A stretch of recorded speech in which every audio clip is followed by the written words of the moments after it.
Hello, welcome to another episode of Forgotten Cemeteries of the Pacific Northwest. Today we're at Kinder Cemetery, located in Deer Island, Oregon, and our first Columbia County cemetery, I believe. Alternative names of this cemetery, I can only find one. It's called Deer Island Cemetery. So let's go meet some of the local residents and hear their story. So hopefully you'll be able to hear me during the video. There's like a big gas plant across the street and it's like blowing up steam pretty loud, so apologies on that if it's kind of drowning things out. But hey, we broke 50 subscribers, so thank you for watching and subscribing. I never thought it would be that high, so I don't think I'm very interesting. Anyways, a little bit of history behind this cemetery. We have an establishment date of 1892. However, Oregon Burial Site Guide mentions the earliest dated monument here is 1877. And to add, the sign up front said 1902, so we have establishment gains again. The earliest burial here is of Wilson Grant Kinder in 1877, which we just talked about. However, the guide also mentions Wilson might be a reburial from something called Marrill Lake Cemetery, which sadly is on private property. Records indicate a highway was built, so the cemetery had to be moved, but unsure if there's anything left at that original cemetery at Marrill Lake. Yeah, I meant to look that up. I don't know if there's like headstones left or what. As far as the Kinders, not much on them, other than they were 1852 arrivals into Oregon, and there was one Kinder who migrated in 1847 to Oregon. Then I think Samuel Kinder came back to Oregon in 1855, and I'm not sure why he left and returned. Maybe he went to go, meet up with his family and lead them out. There's 100 to 500 burials per the Oregon Burial Site Guide, but Find a Grave is showing about 342 memorials to give you an idea of what's true. So this would be part of our October cemetery special for one particular reason. I thought I'd do a little Halloween special, maybe visit a few cemeteries of special interest. And the interest here is, allegedly, and I'm usually suspicious of this stuff, there's a famous rumor of this cemetery being haunted by a spirit named George. I couldn't find anything concrete as a specific name of the individual besides George. George is the spirit that haunts that, or why. There was really no kind of backbone to the story. It reminded me of Lafayette Masonic. They're like, it's haunted. But then when we looked into the history of it and kind of the factual evidence, it seemed like a lot of things weren't lining up. Now, I did find a violent death of a man named George at this cemetery, and we'll hopefully find his headstone and discuss. Word is George will slap or push you if he's not in a good mood. Another strange experience is that he can cause the temperature to rise when he's upset, which is kind of different if you're kind of a paranormal fan. Usually they say, oh, it gets really cold when there's a spirit around. And thankfully it's like 45 degrees this morning, so I'm already cold. So I'm here with the camera, alone in the cemetery on a Saturday. I'd like to think if something does happen, you guys are with me experiencing it. Hopefully not. Other than that, no historical info on the cemetery other than it's haunted. We have Civil War vets. We just talked about George. We'll find his headstone hopefully. And finally, a suicide story driven by the most powerful feeling around, love. Here is Henry Carroll Crag, I think that's how you say it, who's originally from Missouri. Unsure when he brought his family out to Oregon, but his headstone led me to his son, Audley Jerrison Crag, who was once the mayor of Seaside for several years back then. Seaside is like a tourist spot on the coast of Oregon. It's alright. I really don't care for it, to be honest. Sorry, Seaside fans. Eventually, in 1917, his son was appointed as the superintendent of the State Tuberculosis Hospital. And that's a future location I'm hoping to visit because there's quite the history down there, actually. And to the left of you is Alexander Ali McClain, born in Ohio in 1842. He is a Civil War vet, serving in the 2nd Iowa Infantry Company D. Reading up on them, they were involved in quite a bit during the Civil War, and more famously, the surrender of the Confederate General Joseph E. Johnston, which was the 2nd largest surrender by Confederate soldiers during the war. Alexander has a wife buried at this cemetery somewhere, but I purposely put the camera like this because there is flowers next to his grave, and it makes me wonder if his wife is buried next to him. All right, on to the George case here. I looked through all the Georges buried in the cemetery I could find. The majority of them were classified as gentle, loving Georges. One George here was only even known for raising prize-winning flowers and vegetables. I really couldn't find what or who these forum posts were referring to. You know, when you go online, you have some of these websites on the side like hauntedoregon.com and all this stuff, and it just said the cemetery's haunted by a spirit named George and he's angry. And I'm like, well, what's the backstory? You know, who is it specifically? How do you know this? And really difficult to find information. So now I don't know if this is the famous George that is said to haunt the cemetery right here, but there is a tragic death story at this particular grave that may have caused this legend to arise. So here we have George Hammer. So Find a Grave user posted something that was from the St. Helens Mist newspaper, volume 35, and it's from August 4th, 1916, and it reads, "The most horrible accident recorded in the annals of Columbia County occurred Monday forenoon about 11:30 at the county quarry, when 6 men lost their lives in a flash. The scene of the accident is horrifying beyond description, as portions of human bodies were scattered over an area of nearly 2 acres. Pieces of human flesh were hanging on trees, and parts of the body were blown nearly a quarter of a mile distant.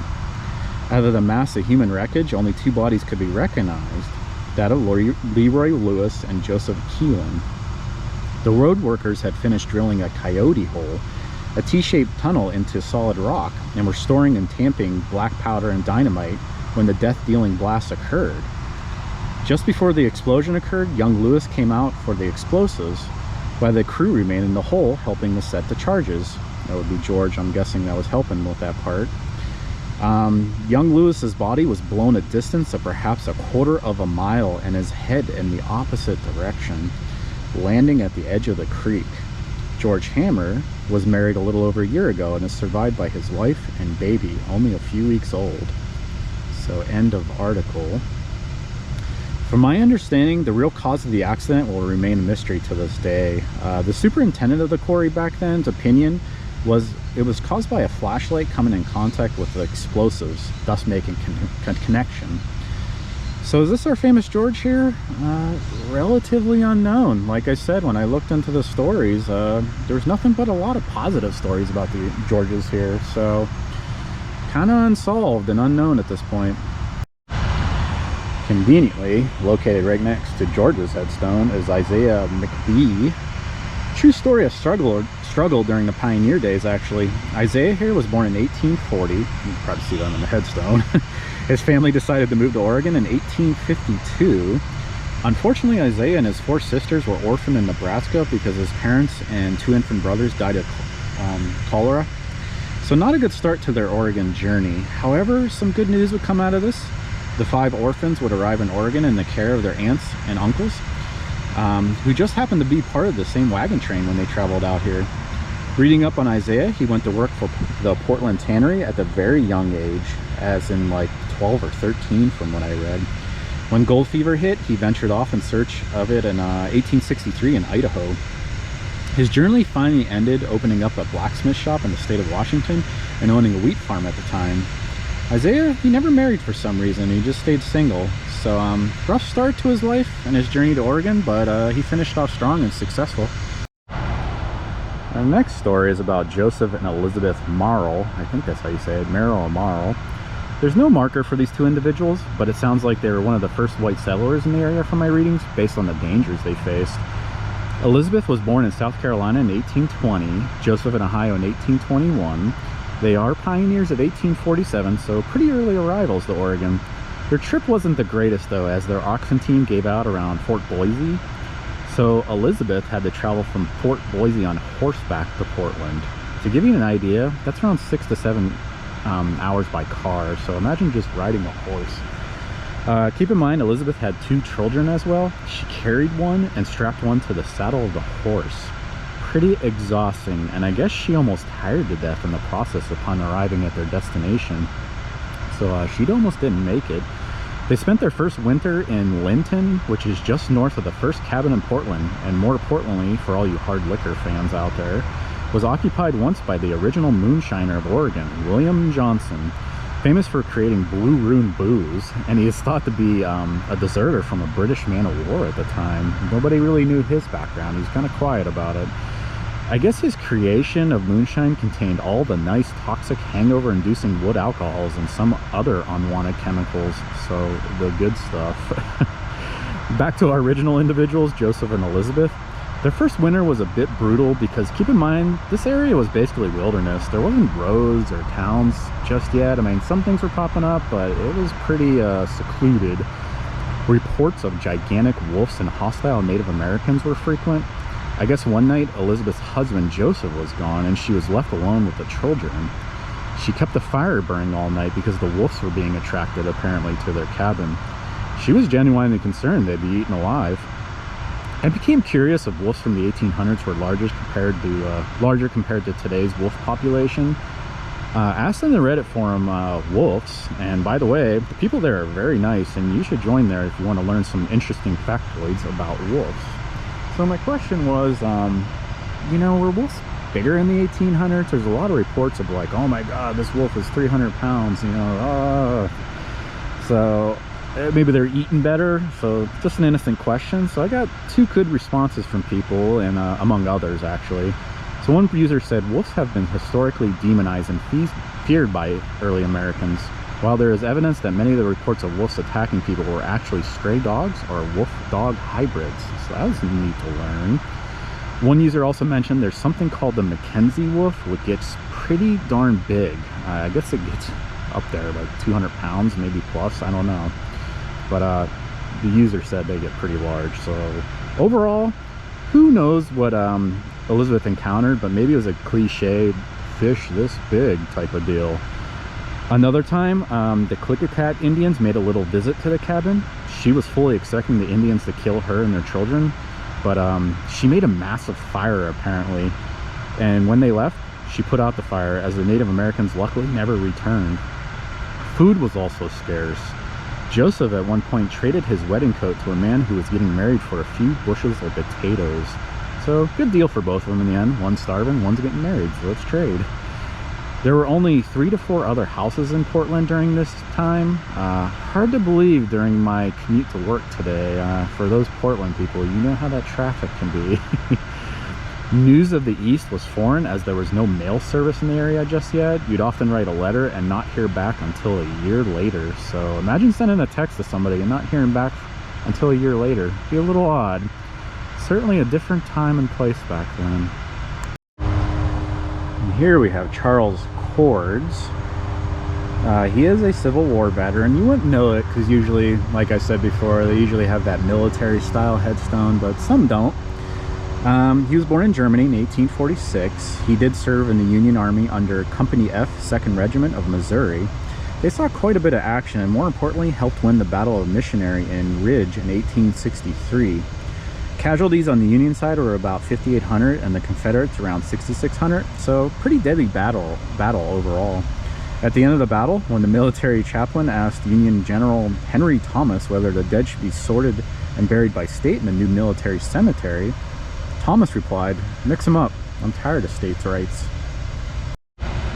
And our final story of the cemetery is a true love story of Armus Alonzo Smith, who has no marker at this cemetery, but we'll talk about where we believe him to be buried. Armus was born in 1850 in Illinois and is classified as a Columbia County pioneer. So we see the headstone to the right here of Mary Ellen Usher Smith. That's Armus's wife. She died in 1922. Armus died in 1929, so a couple years later he died after his wife. The last person to see Armus was his daughter and granddaughter. He would kiss his granddaughter and is quoted as saying, "Going to see my sweetheart." Armus would disappear August 30th as the night fell upon the town. Early September, Armus's hat would be found on a post near an old boat landing on the waterfront. His body would be discovered 2 to 3 days later by fishermen on the Columbia River. It appears the reference to "going to see my sweetheart" was about his wife, as Armus would jump into the river and commit suicide that day. Now, from my understanding, they believe Armus is buried here next to his wife. So hopefully they're together again. Alright, time for the tour part of the video. Kind of a strange entrance. I come across this train tracks here, and I'm not sure what they mean by no trespassing, if they're talking about the train tracks or the cemetery. My understanding is it's open to the public. Nobody's come over to yell at me yet, so that's good. Overall, pretty secluded cemetery. Pretty quiet, besides the plant across the street blasting that steam. Combustibles, whatever it is.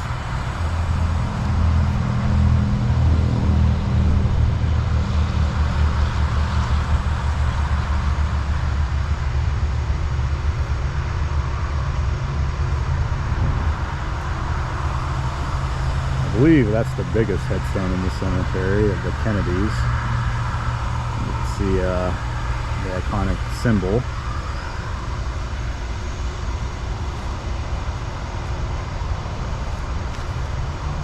So we talked about Cords here, and he was a member of GAR, Grand Army of the Republic, I believe that stands for.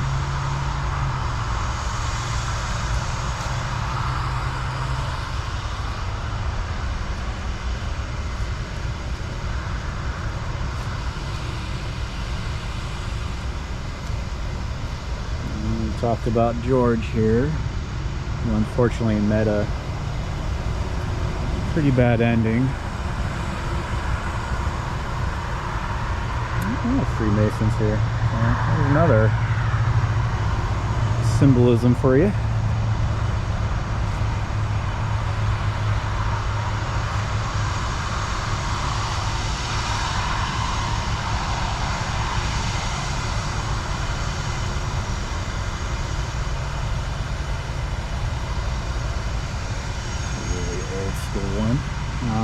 A child 2 years old, Mildred Truman. I've seen one like that. That's a neat headstone.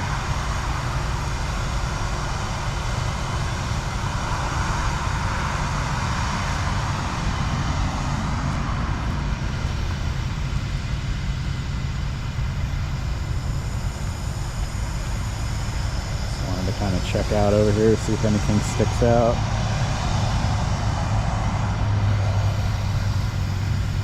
Military service.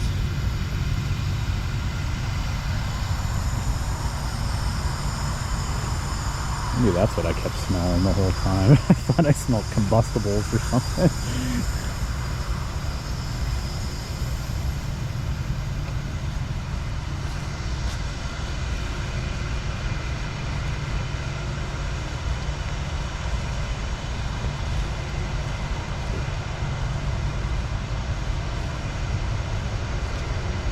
Here we could just cut across the cemetery, come what may. It's over here. Oh man, that one's really wore down. I can't really read it, but it looks like there was something originally at the top, hidden in the bushes here.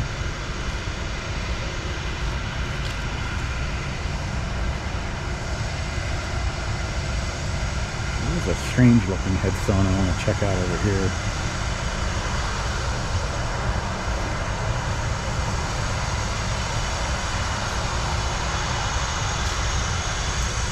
It's like it was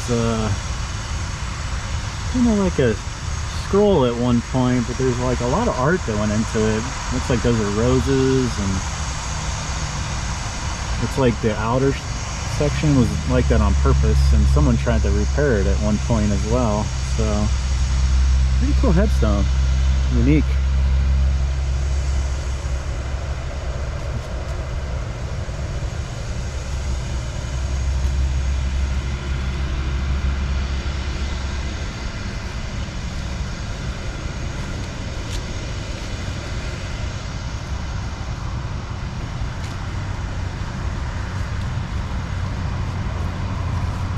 I always like these green ones. They seem to last pretty long.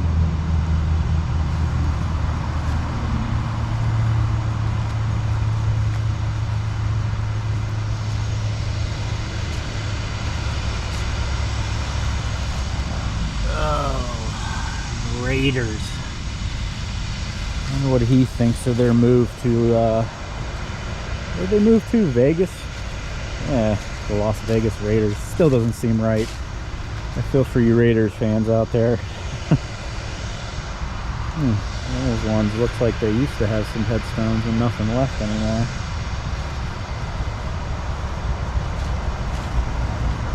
And trust me, as a Cleveland fan, I know what it's like to have your team ripped away and moved.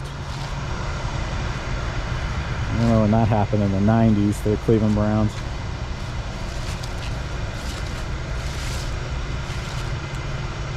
Well, that's cool. Looks like someone was recently buried there. I don't want to get too close or walk on their grave, but it's really neat. They got Winnie the Pooh and Eeyore hanging out.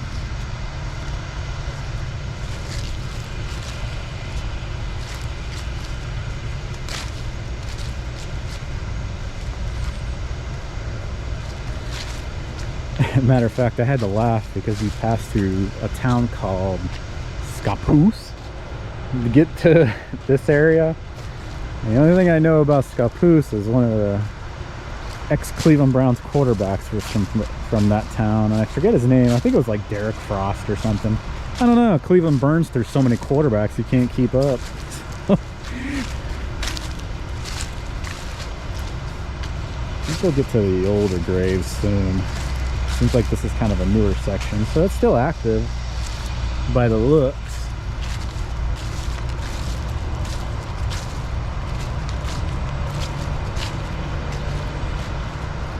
This is epic stuff.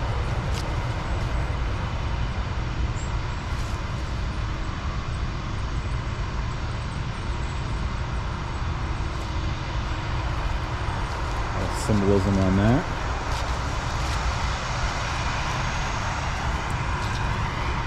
I saw this one. This was unique. This is from 1941, and it has his picture still on there. So we've seen this before at other headstones where they have that like kind of rectangle or square missing. This one looks like it made it.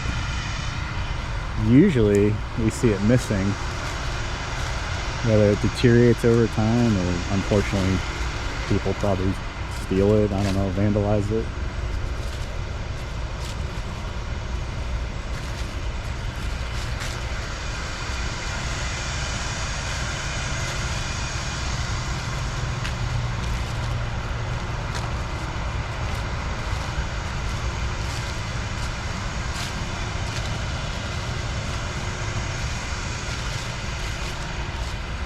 Yeah, there's another Freemason headstone.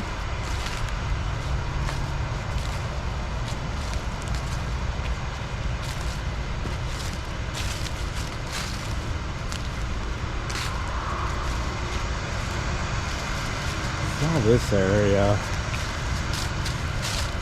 It's like there's no, I don't know if something used to be there, but they kind of had a general write-up of all the individuals, and I'm guessing it's this row or this plot.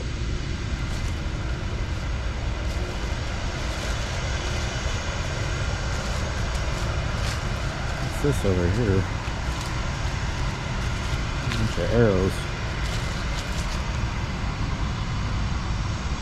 Well, it must be a child's. I don't see any writing on it. Pretty old, but somebody, yeah, there's no writing on there either, but somebody's still stopping by. A little different, huh?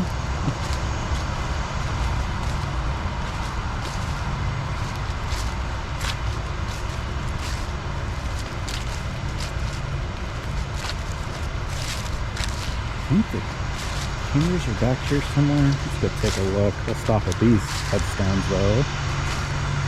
We talked about the love story of the Smiths. Can't really read that. Where the camera showed up.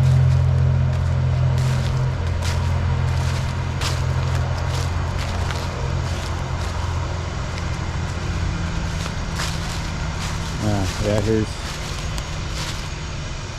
think they said this was the very first one buried here, I want to say, when they were moved from Marrill Lake. Yeah, 1877. It's one of the Kinders. There's Lucy A., wife of Samuel Kinder. We talked about them a little bit. So hidden in the back, and see the iconic handshake of God welcome you to heaven. Never saw the crown before though. Maybe we have. I don't know. We've seen so many cemeteries. We're kind of losing track a little bit. At least I'm losing track. Hannah E.